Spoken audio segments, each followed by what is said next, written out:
Tonight, we're getting reaction to the president's meetings with President Zelenskyy and Prime Minister Netanyahu. Senior White House correspondent Jacqui Heinrich has that part of the story live from the North Lawn. Good evening, Jacqui. Good evening, Brett. Both Ukrainian President Zelenskyy and Israeli Prime Minister Benjamin Netanyahu requested meetings with President Trump while they were in town for Lindsey Graham's funeral. Fox is told the talks were more of a catch-up than anything else, but the topic of Iran loomed over both.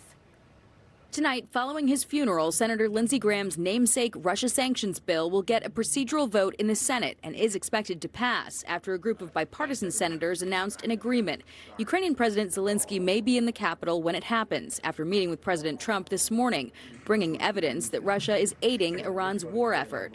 But the president reacted forcefully to news the Israeli prime minister planned to do the same thing in his meeting following Zelensky's and, quote, provide evidence of Iran's latest nuclear activity and demonstrate that Tehran is not currently negotiating in good faith. I don't need Bibi to tell me that. Bibi's telling me that because he wants me to stay involved. We have the greatest cameras in the world focused on. We know exactly what's going on. But no, I heard Bibi announce that. I said, why don't you just tell it to me? Why do you have to announce it to the world? A White House official called both meetings productive without further detail. Netanyahu, who is facing re-election this fall, cast the relationship as stronger than ever. When I say excellent, it's not just lip service. It was a conversation of full partnership, of mutual support with an understanding of the shared goal to ensure that Iran will not have nuclear weapons.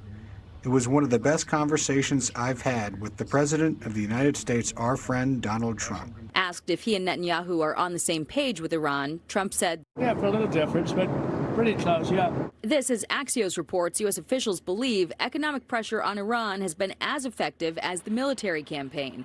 One official saying, quote, they're in danger of runs on banks. There are gasoline shortages in this giant oil-rich country. They're more scared of Treasury than the War Department. Press Secretary Caroline Leavitt called the meetings productive and positive, but didn't offer any details on what was discussed. Each of the meetings lasted a little longer than an hour. Brett. Jacqui Heinrich, live on the North Lawn. Jacqui, thanks.